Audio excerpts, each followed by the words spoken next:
So Honda's bringing back the Prelude. They originally discontinued the Prelude in 2001, and they're bringing it back for the 2025 or 2026 model year here in America. I'm pretty excited. Honda hasn't had a two-door coupe since the 2020 Civic, and before that it was the Accord. This is kind of a replacement for the two-door coupes, and they're bringing it back as a hybrid powertrain. The Prelude will have a hybrid powertrain, which is pretty interesting, and that doesn't really shock me. Honestly, I'm surprised they didn't do full electric, just because the company is trying to move to a carbon neutral footprint by 2040. And I mean, them making the powertrain hybrid, it's giving the consumer a slow enough chance to move towards the electric path, because not everyone's ready to jump into an EV. So this is behind me is a 2022 Honda Civic. Let's go ahead and take it on a wash and talk about the Prelude some more.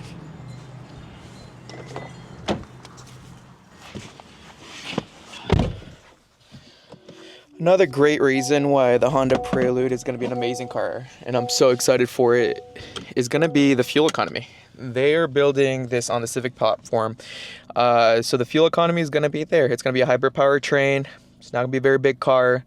This Civic, I just took it on about 1,000 to 1,500 mile road trip, and I have 24,000 miles on this car. That road trip, I averaged about 32 miles to the gallon. I have a pedal commander in the car. I drive my car on normal or sport, and I keep it on city on the pedal commander. So I drive my car relatively hard, and I'm still getting solid gas mileage from it. And then furthermore, it being a Honda, reliability is right there. Hondas don't break. I mean, I've had this one. My parents have had Hondas. My brother has a Honda. They don't break. They are reliable cars. So having a two-door coupe on a hybrid powertrain built by Honda, that's exciting. That's very exciting. Maybe another reason to get the Prelude. Another amazing thing about the Prelude that's coming out is that it's being built on top of the Civic platform. And the Civic platform's been known to give us really good cars. Honda's been able to grow that platform tremendously. They've given us the Type R and the SI, which are both very fun cars that are just exhilarating to drive and have such a love and community behind. I don't think the Prelude will be competing with the Type R nor the SI, just because they won't be offering a manual transmission. Honda's already confirmed that. It's going to be automatic only with their new S-Shift, whatever that is that they're offering. But it's going to be interesting. It's going to be like a higher tier Civic in a sense. It's going to look a little better, but it's also going to be two-door, which no other Honda car is. Pretty interesting.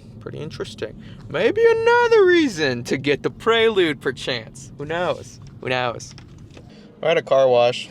I'm going to wonder how this goes. Do I get a freebie? No, not today. The Honda Prelude should also be coming out in an all-wheel drive option. Theoretically, with the hybrid powertrain, they could make this sports car all-wheel drive, and that really stands out from the competition.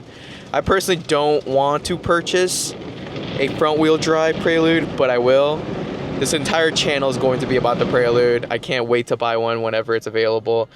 But if they can make it all-wheel drive, I have some pretty cool ideas. I'm not going to share too much. Pretty cool ideas of what we can do with the car if it's all-wheel drive. Let's really hope for that. I also think they could maybe offer a variant, like two options of it, a front-wheel drive and an all-wheel drive. Honda's releasing this new technology called the S-Shift Plus.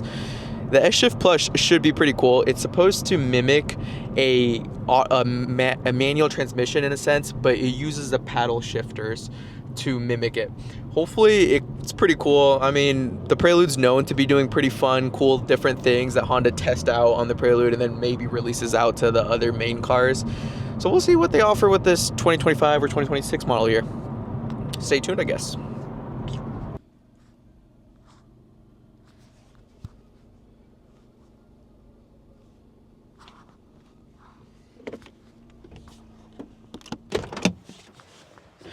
Honda's always tried fun things with the Prelude. The Prelude's always been like the fun car that Honda's always used as like a little guinea pig. They did four-wheel steering. Like what coupe needs four-wheel steering? Well, Honda did. Honda did four-wheel steering on the Prelude. Honda did a digital dash on the Prelude. They just tried weird, fun things and saw what stuck and what didn't stick. And it's nice to see that they're bringing that back. The the childishness, the creativity.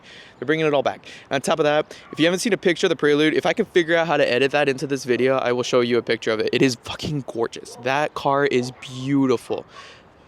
That is enough to buy that Prelude, really. The car's beautiful. Let's do it.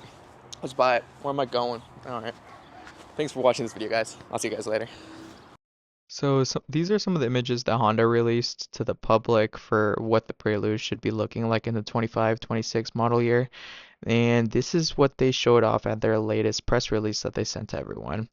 There is one note that is different from the concept car. So that arrow that's pointing right there, that seems like it's a fixed piece of plastic instead of a light bar, which was originally demonstrated in the Tokyo Auto Show. Here on these images, you can see on the top left, there's a light bar that goes through. Either way, beautiful car. I can't wait to get my hands on one. Thanks, guys.